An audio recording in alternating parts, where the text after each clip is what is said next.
The green cover is rapidly shrinking on planet Earth, and the pollution levels are rising. Well, today humans have to combat many such man-made effects that have harmed the Mother Nature in many ways over the years.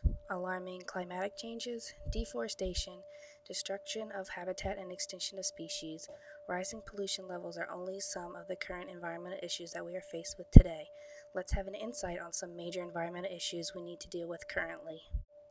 For centuries, people have regarded oceans as an exhaustible supply of food, a usual transport route, and a convenient dumping ground, simply too vast to be affected by anything we do. But human activity, particularly over the last few decades, has definitely pushed oceans to their limits. Overfished, polluted, taken for granted, carelessly abused and destroyed, and much more fragile and complex than we once thought, the largest living space on Earth is vastly deteriorating. This doesn't just threaten marine habitats and species, many of which have only recently been discovered, but it also affects human health and security. In fact, 76% of the world's fisheries are already fully exploited or overfished, and each year billions of unwanted fish and other animals, like dolphins, marine turtles, seabirds, sharks, and corals, needlessly die from inefficient, illegal, and destructive fishing practices. Poor fishery management is the largest threat to the ocean life and habitats. Lastly, but most importantly, oil reserves, gas, and minerals lie deep beneath the ocean's floor. However, drilling is a major threat to sensitive marine habitats and species. Take, for example, the recent BP oil spill. After the rig sunk to the ocean floor, the pipe that had been drilled was exposed to the waters and a massive oil spill ensued. Already, this oil spill has killed thousands of aquatic plants and animals, further contributing to what we are now considered to be having the sixth massive extinction in our planet's history. The Environmental News Service says that the current extinction rate is now approaching 1,000 times the background rate and may climb to 10,000 times the background rate during the next century if present trends continue. At this rate, one-third to two-thirds of all species of plants, animals, and other organisms would be lost during the second half of the next century, a loss that would easily equal those of the past extinctions. A huge report known as the Millennium Ecosystem Assessment was released in March of 2005. Amongst many warnings for humankind, it noted that it has been a substantial and largely irreversible loss in diversity of life on Earth, with some 10 to 30% of mammal, bird, and amphibian species currently threatened with extinction, all due to human actions. A report from the Worldwide Fund for Nature in 2006 confirmed concerns for the previous year. The common factor in each of these environmental threats is human beings. The world's population is growing by nearly 80 million people per year. While population growths have slowed down since their peak in the 1960s, the numbers being added to the population each year continues to be huge, in part because of the growth in the number of people of reproductive age. At current rates of birth and death, the world's population is on a trajectory to double in 49 years. The median projection of population size by the UN Population Division envisions that population growth rates will decline over the coming several generations, but even if that median projection is achieved, the number of people expected to be added to the world's population in the next 50 years will be almost as large as the number added in the last 50 years.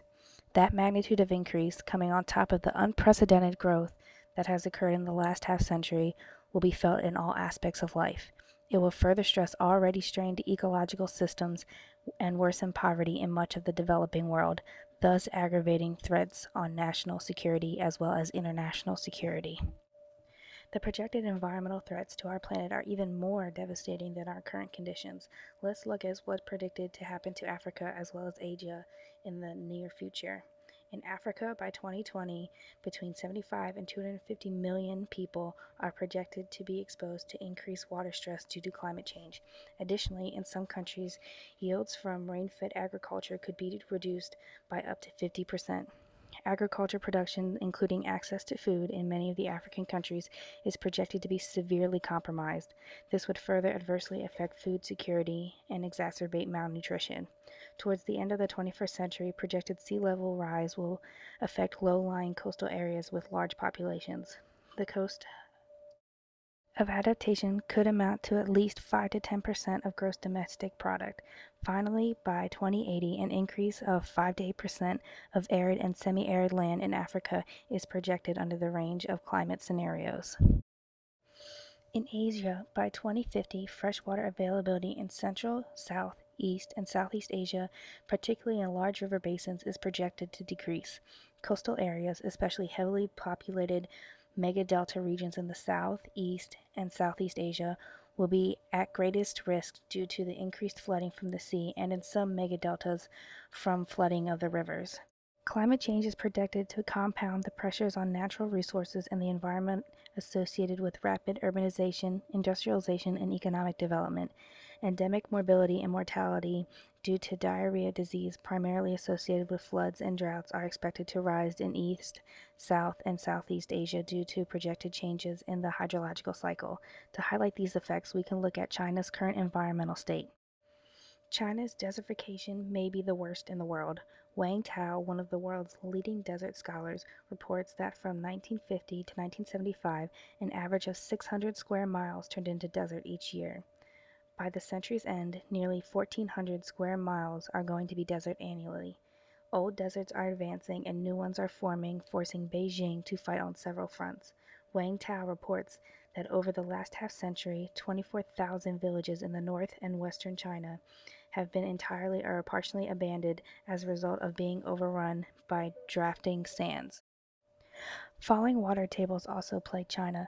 A groundwater survey released in Beijing in August of 2001 revealed that the water table under the North China Plain, an area that produces over half of the country's wheat and a third of its corn, was falling fast. Since it's taking 1,000 tons of water to produce 1 ton of grain, the shortfall in the water basin of nearly 40 billion tons of water per year means that when the aquifer is depleted, the grain harvest will drop by 40 million tons, and China will lose food supply for 130 million of its people. When faced with this unpleasant environmental outlook, it is natural to feel hopeless and powerless. When people reach this point, they often ask themselves, where do we go from here? There are two general parties to join. One is optimistic about the future and has faith in humankind to rectify the injustices committed against nature. The other is pessimistic with little faith in man and suggests that the current society needs to be abandoned in order for the planet to survive. The optimistic group places a strong emphasis on individualism as a solution to these environmental factors. This is exemplified in Dr. Seuss's famous story of the Lorax. But now, says the Onceler, now that you're here, the word of the Lorax seems perfectly clear. Unless someone like you cares a whole awful lot, nothing is going to get better. It's not. More recently, Lester Brown, the president of Earth Policy Institute, has supported this idea in his book, Plan B 4.0. He states that we need to reconstruct the global economy, and quickly. It means becoming politically active and working for the needed changes.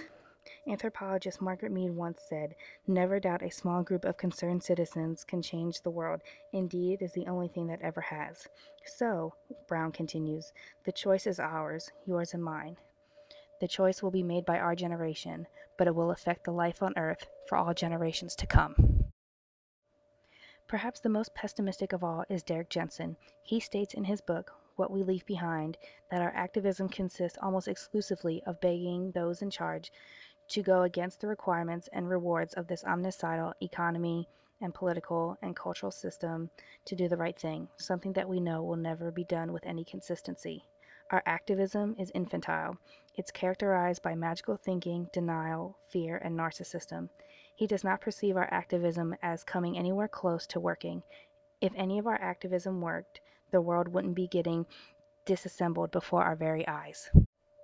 However, it does not matter which party you choose to believe. Both call for immediate action. I believe that Derrick Jensen said it best when he said, "Until this culture collapses, it is time to fight, and to fight harder than we ever thought we could, and then harder still, and to not give up, but to keep holding tight to what and whom we love, to keep pushing, to keep fighting, because someday, sooner or later, and by now much rather sooner than later, we are going to win."